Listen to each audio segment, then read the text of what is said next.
without just giving commentary, I'm shocked. I think I spoke on this. Why is Bobby Shmurda just like a fucking cameo? I remember when Kevin Gates got locked up, and when Kevin Gates got out, he got low. He was trying to prepare music. He got low, and he worked on music and came out. Bobby Shmurda is everywhere, but putting out new music. Like we see him everywhere. He's at the jeweler. And I get it, he was locked up for a while, so he's everywhere. Not mad at him. But I looked at him ever since he got out to say there's rappers who want that hype that are using him. And I look at him in everybody's music video. I look at him promoting everybody else's brand. And I'm like, Bobby, could you just drop a hot song already? Because this shit, as I said, celebrity and fame is fleeting. This shit don't last forever. And Bobby might be lit right now because we care about him. He held it down, went to jail for a long time. But I'm going to tell you this right now. If he don't drop a single within the next couple of months that people care for him. And by the way, let me tell you how this. What I do believe is happening too, why he hasn't released music, I don't think he doesn't have the music. I think he's probably also figuring out some label shit. Bobby Shmurda, when he went to jail, was on Epic Records. Okay? Notoriously, Epic Records did not want to bail him out. Right? Like, think about how scummy a record label is, right? They signed you. You making them hella money. But of course, you get locked up. They don't want nothing to do with you because they're not going to be in court with you showing their, like, documents and paperwork and fucking financials to help get you free. When it was time for Epic Records to possibly put up money to get him out on bail, that did not happen. They would not take the responsibility or the financial responsibility to do it. Bobby Shmurda's mom, who had quit her job because her son became a star, probably linked up with family or whatever, and they had to put up a couple houses. And even then, the judge said, we're going to turn down that bail package. So I could imagine sitting in jail. Bobby Shmurda probably had some resentment for Epic Music. Shit, I would too. Now he's out and he's free. Let me put in mind, and let me keep putting this out there. The new terror of the music business is actually Roc Nation. Roc Nation's trying to steal everybody's artists. Okay, they're like imagine the NBA added a new team, but they didn't do it. When they add a new team, the NBA, they do an expansion draft. Okay? When they do an expansion draft, they basically like take a bunch of players and they pretty much give a stimulus package to a new team. Roc Nation is a pretty new label. It's competing with Epic Records, Atlantic Records, Capitol Records, Interscope Records, Republic Records. It's competing with all the big dogs. And what's happening here is that Roc Nation, their strategy seems to be, and by the way, Jay-Z's heading it up, and also the person who was the federal informant, Desiree Perez, she's the president right now. Their strategy is, fuck trying to get new talent. We black on some, like some Diddy shit, right? Like, we black.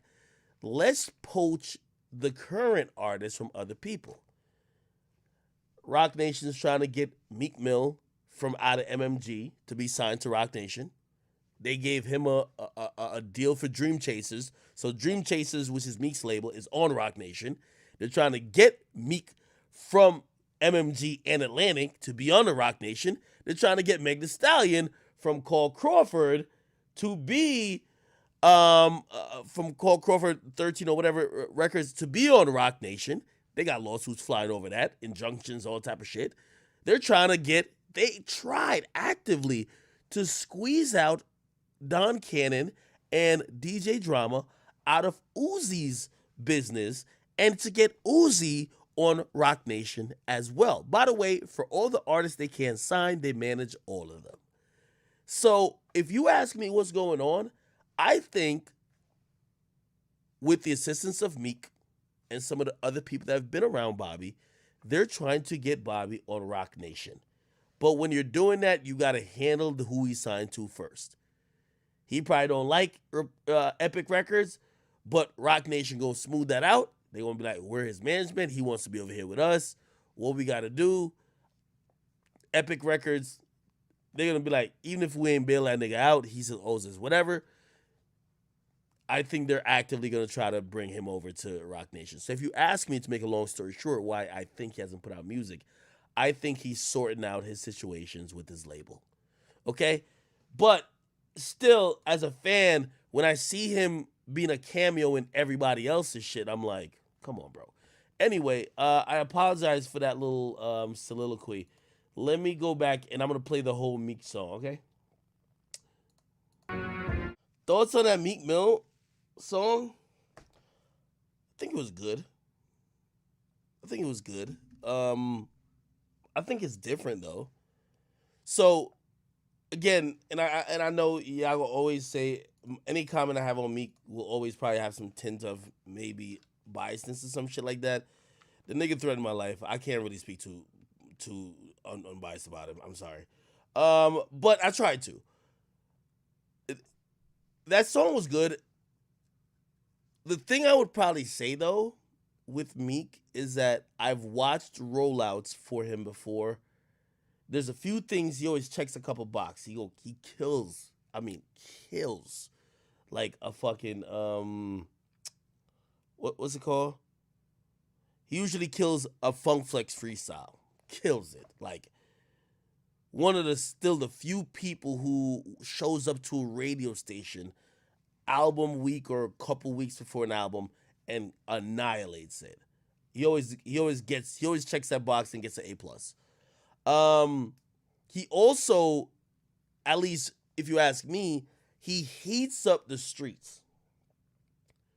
And I know some of y'all be like, yo, Ak, what the fuck you know about the streets? It's not necessarily about the streets. It's about the type of music he's putting out.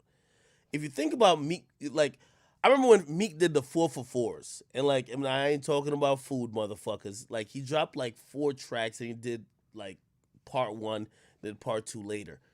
Yo, some of those tracks were some of the hardest tracks. This was after the Drake beef. And by the way, keep in mind, his back was against the wall, this and third. He dropped some of the hardest motherfucking tracks I've ever heard from Meek Mill. Not only that, Meek hopped on, like, I believe like it was like that. He hopped on a couple beats. Panda, he did like a little remix to that. He did a remix to Summer 16.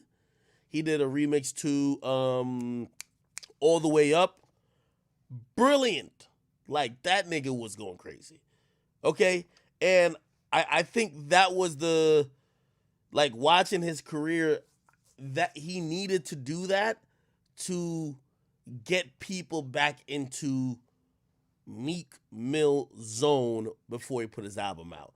It's been 3 years since Meek Mill has put out music. It was 2018 the last time he put out Championships. I get it. He did also release like an EP. I get it. It was cool, but things I believe is different. I don't think we're living in the era or we're having a Meek Mill wave anymore. And there's actually nothing wrong with that. I don't want to, like, you know, make it seem like I'm trying to shame him or anything, but I don't think we're in that Meek era where, like, his momentum and buzz is like at an all-time high. So with that particular track I heard, if I was an advisor to him and I was really giving him good advice, I would say, yo, that was a good opener. That was a good starter. But yo, next week, hit them with another shit. Hit them with 2 more songs. Do a remix to, I don't know, pick one of the hot songs out. And Meek has to kind of build it up again. And this has nothing to do with his brand because he's done his thing in hip hop. But I do think in 2021, momentum matters. And the reason why we're looking forward to Dirk and Baby and why they're easily going to sell over 200, even though they're not that big mainstream stars. But when it comes to the core of hip hop, we all listen to them. The reason why is because they've built up momentum with their past releases. I don't think Meek has that momentum right now. You get me? And could he get that back? Absolutely. Somebody said Meek was on Demon Time after back. Yeah, he put out some of his best music. Bro, there's something about an artist having their back to the wall, bro. Like, they be putting out some. Yo, I still think to this day, Tory putting out some of his best music. That nigga rapping like he's on TTC Metro again. Like, he is rapping, trying to almost convince people he is a good rapper. What else? What else dropped? What else dropped? All I'm saying about Meek is that it just feels a little bit different this time. I don't see the momentum. I feel like these days, like the reason why people love Dirk this much in the last year and a half, Dirk just turned the fuck up. He turned the fuck, like literally took it to another level. Everything Dirk is experiencing right now is a product of momentum. Gave us hot shit, leveled up. That now we're like, yo, we can't wait for his next album. We can't wait for a joint album. Same with Baby over the last 3 years. I think Meek took a step back, or not back, but he went absent from music, right? When you don't put out music for that long, people are always going to have questions. Shit, if people got questions about Drake and he's the fucking greatest, they definitely going to have questions about Meek. And I think he could silence it, but he got to heat shit back up. That's it. All right, man, them Lakers really lost. What else?